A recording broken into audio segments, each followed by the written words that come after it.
Good afternoon, Lisa. Good afternoon. Thanks for your time today. Lisa, could you start by telling us why you decided to become a teacher? Absolutely.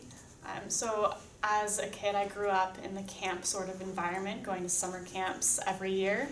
And as I grew up, I became a lot more involved in that. And I became a counselor, and then through that, a leadership trainer, where I focused on working with 15-year-olds and getting them more into leadership and self-confidence.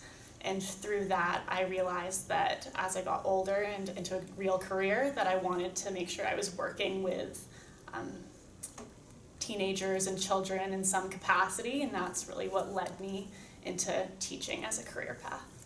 Thank you very much. Okay, so thank you for that. Can you tell us why you chose these particular subjects, physics and mathematics? So throughout my high school and elementary school experience, I always really enjoyed math, so I knew that that's something I wanted to pursue further.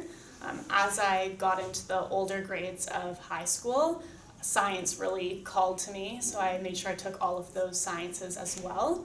So when I applied to Queen's, I originally thought I wanted to go into chemistry as my main branch of science and also still pursue my math.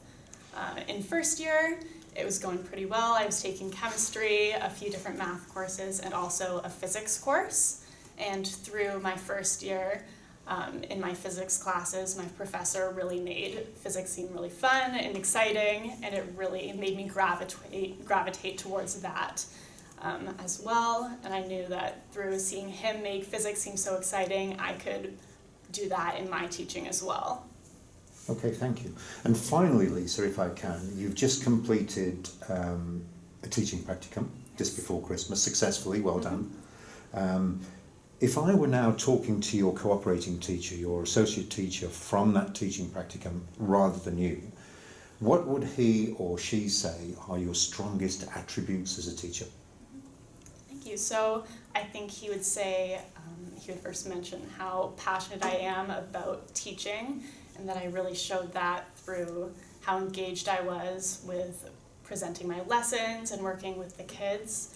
So he would say that I really have a passion for teaching and for my specific subject matter. So my placement was in mathematics, so I did have a passion for that, and I also knew it enough that when my students were having issues, I could sense that and I could rephrase the information in a way that my students could then understand further.